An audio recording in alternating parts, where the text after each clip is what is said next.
All right, everybody, welcome back to another video here on Financial Friends. Today, we're going to be diving into stock buybacks and, of course, attempting to simplify them as much as possible. This video is not going to be complicated, it is not going to be long, and it is not going to be full of words that you don't know. So if you're a beginner, stick around. If you're an expert, make sure to go ahead and leave some comments down below. Add some value in the comment section below. Financial Friends is for communities who love business, finance, and investing. So if you want to join the community here, go ahead and do so. Without further ado, stock buybacks simplified. So the first things first, let's start at the beginning. What is a stock buyback? The easiest way to put it in layman terms, when a company takes their cash and they purchase their own stock off of the stock market. So in almost the same way that you would buy stock of a company, they can take back their own stock and they can purchase it off the market. You could see here I pulled a little blurb from CNBC. Apple's buyback pace immediately quickened from $33 billion in the fiscal year of 2017 to $73 billion in the fiscal year of 2018. You can see Apple's buybacks from 2009 up to the top of 2022. They started with, it's in millions, so 25 billion shares of their stock, and they have since bought back stock, not in 2010, they actually issued shares, but in 2011, they bought back. In 2012, they issued some more. And then after that, they got rid of stock every single year. That number in 2022 down to 16 billion shares. So they took the shares, they bought them with their cash, and they took them off of the market. Now, why would a company do this? Why would they buy back their stock? And the first reason is to add value to shareholders. Their primary focus as a business is, of course, to make money. But their primary obligation to a shareholder is to add value, to give them money, to give them back value.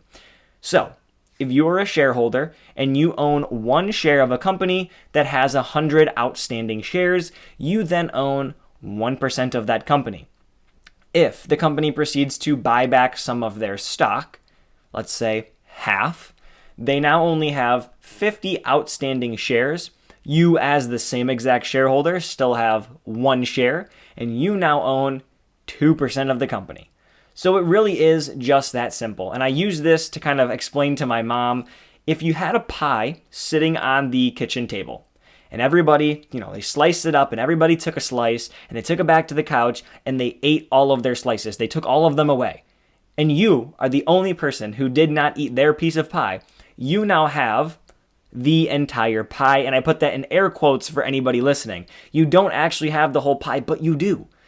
Just like the company bought back their own shares, and they might still be able to sell them at a later time or hold on to them or whatever the case may be. Those people took the pie and put it in their stomach. That stock is never going back, but you now own the entire piece. Same thing here. Now, of course, there are some other ulterior motives behind buying back the stock. Something that goes hand in hand is adding value to shareholders. We just spoke about that. How else can they add value? They can make the price of their stock go up. Stock buybacks as a whole are perceived in the market as a positive. It normally means the business is doing well, they're flush with cash, and they have the ability to buy back their stock. That would be perceived as good, meaning the stock price might go up. But we can also see, using this chart and some color coding, how they can actually make their financial ratios appear better. And bear with me, this might get a little tedious, but we're going to go ahead and dive into it. They have cash. Before a buyback, they have $20 million of cash. They take their cash, buy back their stock. Clearly, they bought $15 million worth because $15 million is now gone. Cash is also a part of the assets on the balance sheet, meaning if they had $50 million in assets, they took away $15 million to buy back stock, they now only have $35 million. So cash goes down overall and assets goes down overall. They still earn the same amount of money. Doesn't matter how you slice it. If they earn $2 million, they earn $2 million no matter if they bought back stock or not. But they've decreased their outstanding shares by 1 million, so outstanding shares go down.